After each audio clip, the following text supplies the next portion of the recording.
Salut, c'est Seb et Nico, on vous présente aujourd'hui l'unboxing de Lettres de Whitechapel, un jeu de Gabriele Mari et Gianluca Santopietro, à jouer à partir de 14 ans, pour 2 à 6 joueurs, et des parties d'à peu près 90 minutes. Voilà, dans ce jeu, l'un des joueurs va incarner l'horrible Jack l'Éventreur qui se livre à une série de meurtres dans les bas-fonds de Londres, et les autres joueurs vont incarner les membres de la police londonienne qui vont tenter de l'arrêter. L'unboxing, c'est parti! Alors voici donc la couverture des Lettres de Whitechapel qui vous plonge directement dans l'ambiance morbide et sanglante des bas-fonds du Londres victorien de 1888. Et en ouvrant la boîte, on va tomber directement sur le manuel des règles qui vont vous expliquer en une vingtaine de pages comment jouer au jeu, ainsi qu'un certain nombre de règles optionnelles qui vont pouvoir pimenter un peu vos parties lorsque vous aurez joué une première fois. Donc voilà, une vingtaine de pages de manuel. Et ensuite, vous allez directement tomber sur le magnifique plateau de jeu, qui là aussi vous plonge directement dans les bas-fonds de Londres. Donc un plateau quand même assez conséquent, qui est dépliable en 6 parties. Je ne peux pas vous le montrer d'un seul coup à l'écran, il est quand même donc assez grand.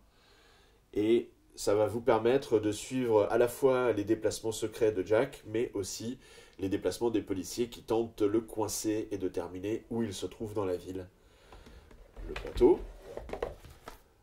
Sous le plateau, vous avez un écran qui va permettre à Jack d'inscrire en secret les zones dans lesquelles il va se déplacer de tour en tour, avec sa propre version du plan de la ville au dos, ainsi qu'un petit rappel des différentes actions qu'il peut faire à chaque tour.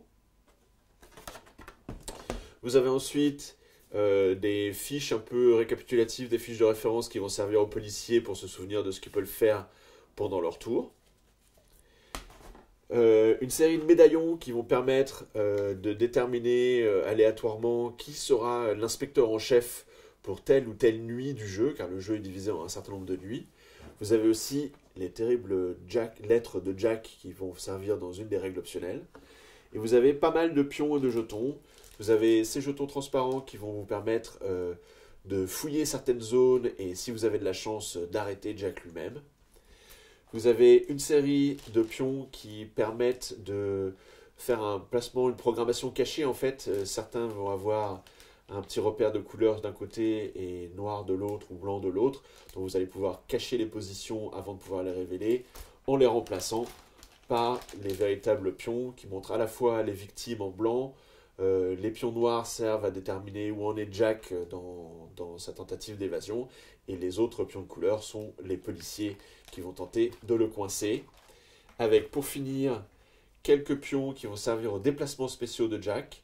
Vous avez en particulier des fiacres qu'il peut emprunter ou des lampadaires qui représentent les ruelles sombres par lesquelles Jack va pouvoir essayer de prendre des raccourcis pour échapper aux policiers.